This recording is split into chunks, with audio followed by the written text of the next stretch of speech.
Hi guys, मैं उपस्थित हूं, आप देख रहे हैं गाइडमेंट। दोस्तों, अभी तक हमने क्लास 9 के काफ़ी चैप्टर्स कंप्लीट कर रखे हैं। क्लास 10 के तो ऑलमोस्ट कंप्लीटेड है। आज की जो हमारी टॉपिक है उसका नाम है अरिथमेटिक प्रोग्रेशन, जिसका शॉर्ट नेम है एपी। जब आप बनाओगे एपी, जब उसमें घुल मिल जाओगे, स्कूल में भी आपकी पढ़ाई हो जाएगी इसकी, तो तब आप जानोगे कि इसे एपी करके ही पुकारा जाता है। मतलब लंबा नाम कोई लेता नहीं। तो चलिए, खैर ये तो काफ़ी छोटी सी बात है। अब एपी समझने से पहले हम समझते हैं पैटर्न क्या होता है। पैटर्न का मतलब क्या होता है। मान लो मैं कहीं जॉब करता हूँ और मुझे एक साल में 10,000 रुपये मिलते हैं। ठीक, नेक्स्ट साल मैं बोलूँ आपको कि हर साल 5,000 रुपये मेरे बढ़ रहे हैं। यानी क्या हो गया, इस साल मेरी जो सैलरी है मान लो वो है 10,000। ठीक, नेक्स्ट ईयर मैंने क्या बोला कि हर ईयर मेरी सैलरी 5,000 इंक्रीज कर जाती है। पहले थे 10,000, अब कितनी हो गई, 5,000 इंक्रीज कर गई, यानी होगी 15,000। फिर इसके नेक्स्ट ईयर क्या हो गई, 20,000। हर साल 5,000 इंक्रीज कर रही है ये। लेकिन अब आपका क्वेश्चन होगा कि मैं ये क्यों बता रहा हूँ, ये है क्या। मेरा मतलब समझाने का है कि ये पैटर्न फॉलो कर रही है। पैटर्न क्या है, पहले 10,000 थी, फिर 5,000 इंक्रीज हुई, फिर इन दोनों के बीच 5,000 इंक्रीज हुई। ये हो गई पैटर्न। अब कुछ दूसरा पैटर्न देखते हैं। जैसे सीढ़ी है, ठीक है, मान लो ये सीढ़ी है आपके यहाँ। तो इन सीढ़ी में क्या होगा, मैं आपको बोल दूं कि ये सीढ़ी अगर है 10 सेंटीमीटर, ठीक, फिर मैं बोलूँ कि इसकी हाइट कितनी होगी यहाँ से। ये सारे 10-10 हैं, ये जो लेंथ है ये है 10-10। तो मैं बोलूँ कि यहाँ से इसकी कितनी होगी, तो क्या हो गई, ये 10 प्लस ये 10, 20 हो गई। अब इसकी कितनी हो जाएगी, ये 30, ये कितनी हो जाएगी 40, ये कितनी हो जाएगी 50। इस तरह करते करते बढ़ रही है। तो ये हो गए, मीन्स एक पैटर्न बन रहा है। और पैटर्न देखते हैं। जैसे मान लो आप एक दुकान वाले के पास जाते हो, आपको वो आज अगर 2 चॉकलेट देता है तो कल वो आपको एक ज़्यादा देगा, फिर परसों आपको फिर एक ज़्यादा देगा, उसका फिर आपको एक ज़्यादा देगा। यानी कि जो डिफरेंस है वो सेम होनी चाहिए। मैं क्या कह रहा हूँ, जैसे इस जगह पे है, अगर 10,000 थी तो अभी 15,000 है। अगर ये 10,000 है तो ये 15,000 है, यानी ये 5-5 हजार हर साल इंक्रीज कर रहा है। ये एक पैटर्न का पार्ट है। ऐसे पैटर्न काफ़ी टाइप के हो सकते हैं। जैसे मैं बोल रहा हूँ, अगर ये है 1 का स्क्वायर, फिर बोलूँ 2 का स्क्वायर, 3 का स्क्वायर, 4 का स्क्वायर, तो ये भी एक पैटर्न फॉलो कर रही है। पैटर्न क्या है इसमें कि 1 के बाद 2 आ रही है, 3 आ रही है, 4 आ रही है, और सबके ऊपर स्क्वायर है। ये भी एक तरह का पैटर्न है। लेकिन पैटर्न काफ़ी टाइप के हो सकते हैं। जैसे मैं बोलूँ 1 cube, 2 cube, 3 cube, 4 cube, 5 cube. Pattern तो काफ़ी इनफाइनाइट टाइप के हो सकते हैं पैटर्न। लेकिन आपको जो पैटर्न पढ़ना है स्पेशली इन पैटर्न्स के बीच में से, उसका नाम है अरिथमेटिक प्रोग्रेशन। मैं फिर से बता देता हूँ, there are infinite patterns available, but the thing which we need to study among those infinite is called arithmetic progression. मान लो जैसे ये सिस्टम है, इसके अंदर इनफाइनाइट टाइप के पैटर्न्स मौजूद हैं। पैटर्न क्या मीन्स, लाइक पैटर्न का एक सिंपल अगर स्टेटमेंट में बताऊं तो पैटर्न क्या होता है, एक कोई सीरीज फॉलो करने वाला। जरूरी नहीं कि कोई सिंपल सीरीज हो, कैसी भी सीरीज हो, सीरीज फॉलो करने वाला। जैसे 1 1 जा 1, 1 2 जा 2, 1 3 जा 3, ये भी एक सीरीज ही है। 4 2 जा 4, 1 जा 4, 4 2 जा 8, 4 3 जा 12, ये भी एक सीरीज ही है। लेकिन सारी अपनी अलग अलग सीरीज है। लेकिन एक खास तरह की सीरीज जो कि इन सबके बीच में ही कोई ना कोई होगी, उन खास तरह की सीरीज को कहते हैं अरिथमेटिक प्रोग्रेशन। अब अरिथमेटिक प्रोग्रेशन क्या है, अब हम स्टार्ट करते हैं। तो अरिथमेटिक प्रोग्रेशन का मतलब होता है किसी भी चीज में डिफरेंस सेम होना चाहिए, किसी भी चीज में जो बदलाव है वो सेम होना चाहिए। अब पॉइंट बना के लिख लो। सबसे पहले हमने क्या बोला, मैंने बोला आपको कि हम जो पैटर्न के बीच में जो कुछ स्पेशल चीजें निकाल लेते हैं, उस स्पेशल चीजें की स्टडी को हम करते हैं अरिथमेटिक प्रोग्रेशन। फिर दूसरी चीज मैंने क्या बोला, अरिथमेटिक प्रोग्रेशन उस टाइप का पैटर्न है जिसमें डिफरेंस जो है वो सेम होती है। कैसे, मान लो 10,000 थी, ये 15,000 है, 20,000। इन लोग के बीच का अंतर क्या है, बदलाव क्या है। आज 10,000 है, एक साल में, एक साल बाद क्या होगी, 15,000 हो गई। यानी दोनों के बीच का जो अंतर है वो है 5,000। फिर देखो, ये 15,000 है, ये 20,000 है, इन दोनों के बीच का अंतर क्या है, 5,000। तो इसका मतलब है कि जितनी भी चीजें हैं इसके आगे क्या होगी, 25 हो जाएगी। यानी सबके बीच की जो बदलाव अगर बराबर हो, यानी कि ये 5,000 है, ये 5,000 हो, तो उसको हम कहते हैं वो अरिथमेटिक प्रोग्रेशन में है। मान लो ये 5,000 होती है, 6,000 होती, तो वो भी सीरीज होती है, लेकिन वो अरिथमेटिक प्रोग्रेशन वाली सीरीज नहीं होती। और हमें पढ़ना क्या, अरिथमेटिक प्रोग्रेशन पढ़ना है। इसका मतलब क्या हो गया कि जब दो जो लेटर है, या ये दोनों मान लो या ये दोनों मान लो, इन दोनों के, इन सब के बीच की जो डिफरेंस है अगर वो सेम आ रही है सारे की, तो समझ लो अरिथमेटिक प्रोग्रेशन में है। ये तो आपको समझ में आ गई। अब देखते हैं कैसे आगे। सबसे इम्पोर्टेंट यही थी सब आपको समझना। अगर आपको ये समझ में आ गई, इसका मतलब आपको सारी चीज़ समझ में आ जाएगी। फिर से मैं बोल देता हूँ, काफ़ी सारे पैटर्न्स हैं, पैटर्न में से जब कुछ स्पेशल पैटर्न्स हम निकाल लेते हैं जिसका डिफरेंस सेम हो, बदलाव सेम हो, उसको कहते हैं अरिथमेटिक प्रोग्रेशन। जैसे इनमें बदलाव इन दोनों के बीच क्या है, 5000, इन दोनों के बीच क्या है 5000, ये दोनों सेम है। इसका मतलब है इसके आगे भी होंगी, जितनी हो सारी की बदलाव एक ही हो, सारी की 5000 ही होनी चाहिए जैसे, तो वो होगा अरिथमेटिक प्रोग्रेशन। अब मैं और एग्जांपल से आपको क्लियर करता हूँ। बेसिकली अरिथमेटिक में दो ही चीज पढ़नी होती है। पहली चीज होती है आपको टर्म्स। टर्म्स क्या होता है मैं आपको बताऊंगा। फिर उसके बाद आती है सम। जो टर्म्स आती है वो आज हम पढ़ेंगे, उसके जो सम्स है वो हम नेक्स्ट लेक्चर में पढ़ेंगे। तो आप सबसे पहले बताना बोलिए कि ये पढ़ना क्यों है। ये पढ़ना इसलिए है क्योंकि आपको जब आगे जाओगे, जैसे आप इंजीनियरिंग में ही, आर्किटेक्ट में ही जाओगे, तो आप देखोगे कि मीन्स जितनी भी चीज़ें एक पैटर्न पे बनती है, सारी चीज़ें आप पैटर्न पे पढ़ते हो, बिना पैटर्न वाली चीज़ें आप पढ़ते ही नहीं हो। जो पैटर्न को समझने के लिए डिफरेंट डिफरेंट पैटर्न्स हैं, तो उन सारे पैटर्न को समझना इंपॉर्टेंट है। अभी आप अरिथमेटिक प्रोग्रेशन पढ़ रहे हो, 11th में जाओगे आप ज्योमेट्रिक प्रोग्रेशन पढ़ोगे, उसके बाद HP पढ़ोगे, इसे करके बहुत सारे पैटर्न्स है उसमें। फिर स्पेशल सीरीज होगी, उसमें आपको सब मिलेगा। लेकिन अभी जो है आपको अरिथमेटिक से शुरू कर रहा हूँ। सबसे बेसिक यही है, इसके आगे फिर ज्योमेट्रिक प्रोग्रेशन है, फिर हार्मोनिक प्रोग्रेशन है, उसके बाद फिर स्पेशल सीरीज है, उसके बाद क्यूबिक सीरीज, काफ़ी सारी सीरीज है। लेकिन स्टार्ट यही है, बेस यही है, इसी के ऊपर सारी चीज़ें एक तरह से बेस्ड है। अगर ये आपको समझ में आ गई, एज यूजुअल बेस आपका खड़ा हो गया, तो आपका ऊपर का दीवार बहुत अच्छे से टिक जाएगा। अब जैसे मैं बोलूँ आपको 1, इसके अंदर बोलूँ 4, फिर मैं बोलूँ 7, फिर बोलूँ 10, फिर बोलूँ 13, क्या आप डॉट डॉट डॉट ये जाती जा रही है।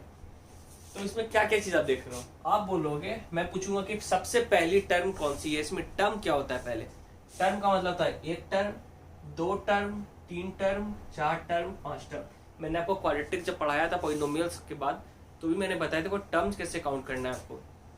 एक टर्म ये, दूसरी टर्म, तीसरी, चौथी, पांचवी, जितनी आप काउंट कर सकते हो उतनी टर्म है। तो मैं बोलूँ आपकी सबसे पहली टर्म कौन सी है, तो आप बोलोगे ये। मैं बोलूँगा चलो ठीक है, इसको ए से डिनोट कर दो। ए से डिनोट करते हैं पहली टर्म को।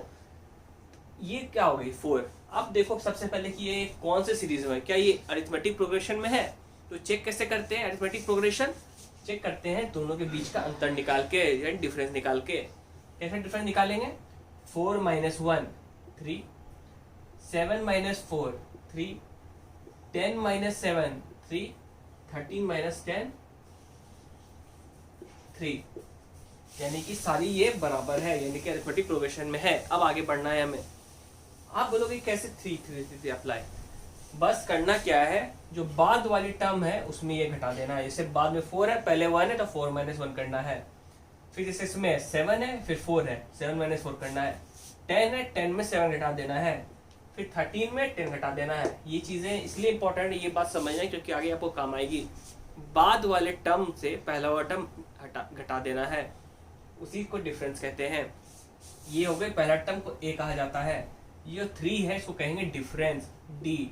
अब डी कैसे निकालते हैं, डी इक्वल टू होता है बाद वाला टर्म, बाद वाला टर्म माइनस जस्ट उसके पहले वाला टर्म। ये होता है डी बराबर। अगर इसको मैं मैथमेटिकल टर्म में अब लिखूं तो क्या लिखूंगा, उम्मीद आप तो लिख चुके होंगे, नहीं होगा तो पॉज करके लिख लेना। क्या होगा, T2 - T1, इसको कहते हैं T1 मीन्स टर्म 1, या फिर इसको टर्म 2, टर्म 3, टर्म 4, टर्म 5। मैंने बताया आपको पहली टर्म, दूसरी टर्म, तीसरी टर्म, चौथी, पांचवी, वही चीज मैं लिख रहा हूँ ऐसे। डी बराबर क्या होगा, डी मतलब होता है डिफरेंस, यानी कि ये डिफरेंस दोनों के बीच का अंतर कितना है, मीन्स लाइक ऐसे हो गया T2 माइनस T1, क्या हो गया T2 में कौन सा हो गया 4, T1 क्या हो गया 1, T2 माइनस T1, या फिर आप ये लिख सकते हो T3 माइनस ये वाला टर्म, उसके पहले जस्ट माइनस, उसके जस्ट पहले वाला टर्म माइनस T2, फिर क्या हो गया T4 माइनस T3, ऐसे करके आप जा रहे हो। एक चीज गौर कर रहे हो, 2 के बाद 1 है, 3 के बाद 2 है, 4 के बाद 3 है, यानी कि 5 के बाद क्या आएगा 4, 6 के बाद क्या आएगा 5, यानी 6 में किसको घटाना है 5 को घटाना है, 4 में किसको घटाना है 3 को घटाना है, 7 में किसको घटाना है 6 को घटाना है, तो वही आपको डिफरेंस देगा। कोई भी एक कर दो, लेकिन चेक करने के लिए आपको क्या करना होगा 2-3 चेक कर लेना आप, नहीं तो फिर दिक्कत हो जाएगी। 2-3 इसे चेक कर लेना, क्योंकि एपी में है या नहीं। अगर क्वेश्चन में दे दिया कि एपी में है, फिर आपको चेक करने की जरूरत नहीं है। ये डिफरेंस मेन आपको क्या है, डिफरेंस चेक करना है। अगर बराबर आ गई, ये सारी चीजें बराबर हो गई, तो समझ लेना कि ये एपी में है। अब जो मैं आपको समझाना चाहूँ, जैसे मैंने एग्जांपल लिया था 1 4 7 10 3 13, तो ए क्या था इसमें, ए इक्वल टू, ए मतलब क्या था पहला टर्म, T1 को ए भी कहते हैं। आप कुछ भी कहो, A1 लिखो या T1 लिखो, बात सेम है। चलिए मैं A1 लिखता हूँ, A1 इक्वल टू क्या है 1, ठीक, पहला टर्म।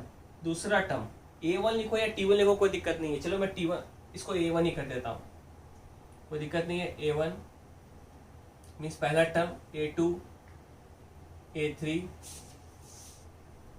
A4 A5, चलिए इसके वही कर देता हूँ A2 माइनस A1,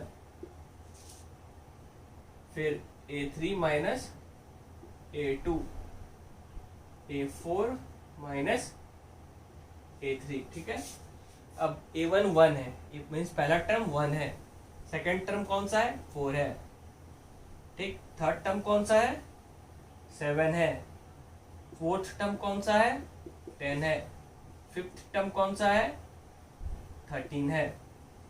ये हो गया पहली टर्म 1। अब आपको दो चीजें जो अरिथमेटिक प्रोग्रेशन में काम आएगी, वो होगा पहला टर्म और डिफरेंस। यानी पहला टर्म आप गोल घेरा कर दो, अब डिफरेंस निकालना है। डिफरेंस मैंने क्या बताया है, किसी भी दो मीन्स लगातार वाले जो है, उनमें से बाद वाला टर्म माइनस पहले वाले टर्म को घटा दो, वही होगी डिफरेंस। बाद वाली टर्म क्या है 4 और पहली वाली टर्म क्या है 1। जैसे A2 माइनस A1 करोगे आप, ये होगी D, A2 minus A1, 4 minus 1 3 आ गई।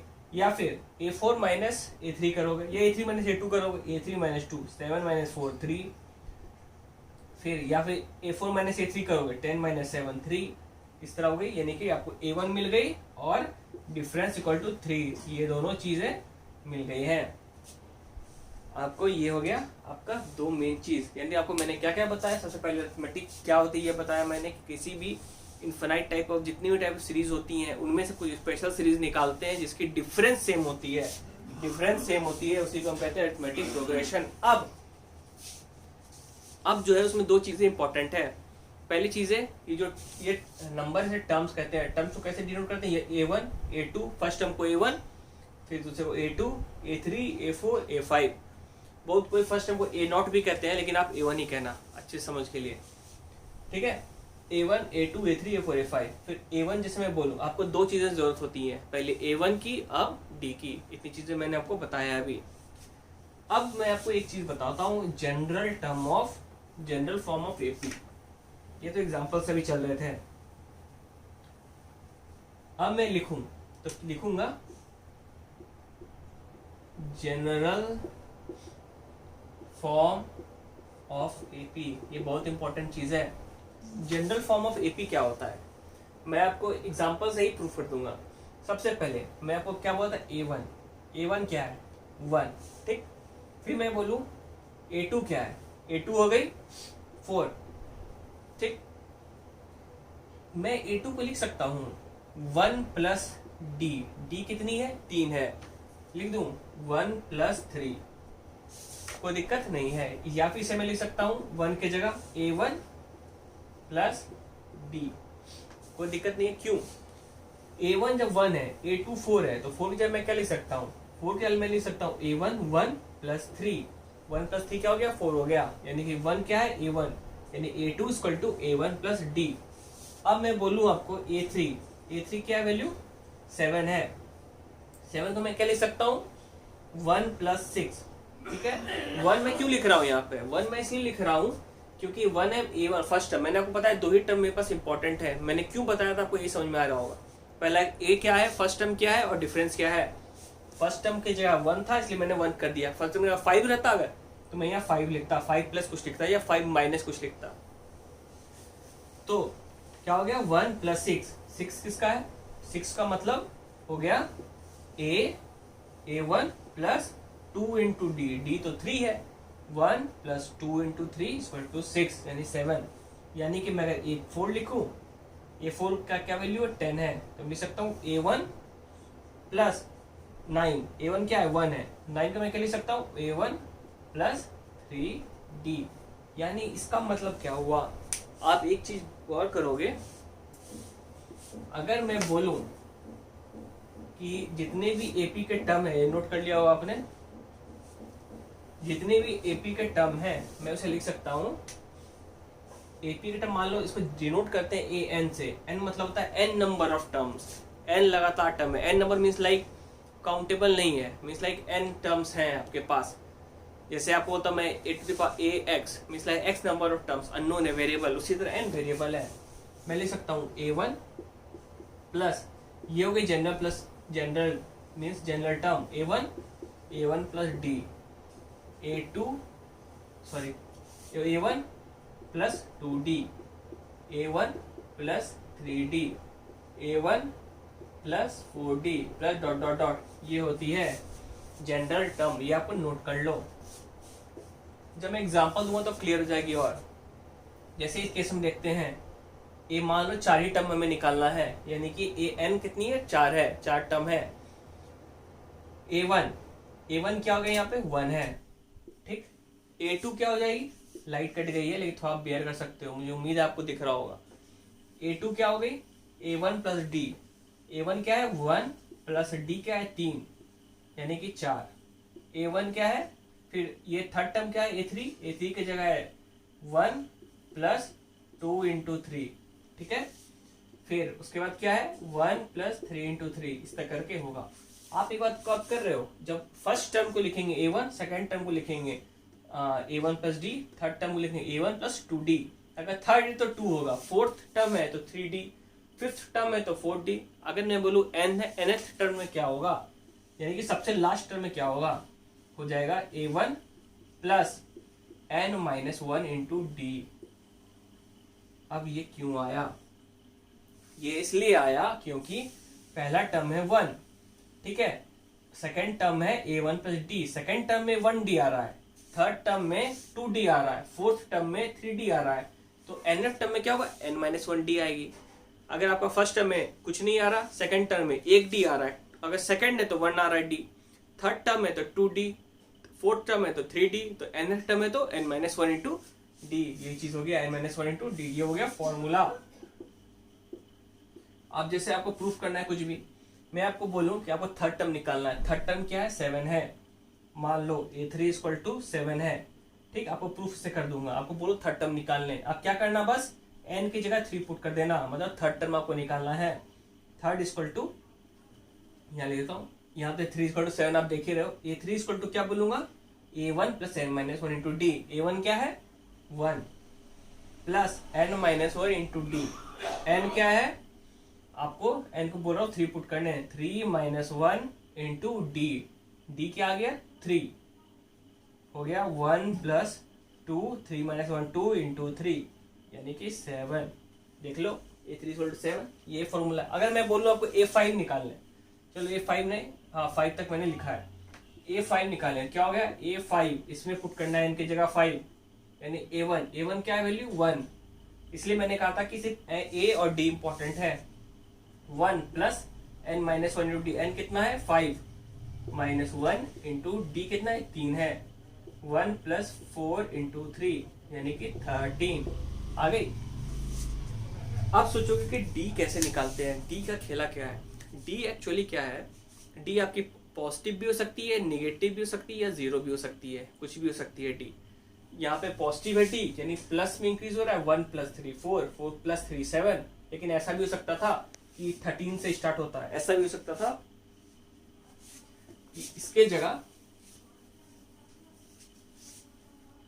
क्या हो सकता था, 13, 10, 7, 4, 1 ऐसे लिख सकते थे। क्या होता है, DM बाद वाला माइनस पहले वाला, यानी हो गया 10 minus 13 minus 3, 7 minus 10 minus 3, 4 minus 7 minus 3, 1 minus 4 minus 3। तो क्या होता है यहाँ पे A1 प्लस D रहता। अब D के जगह जब वैल्यू पुट करते तो -3 पुट करते हैं।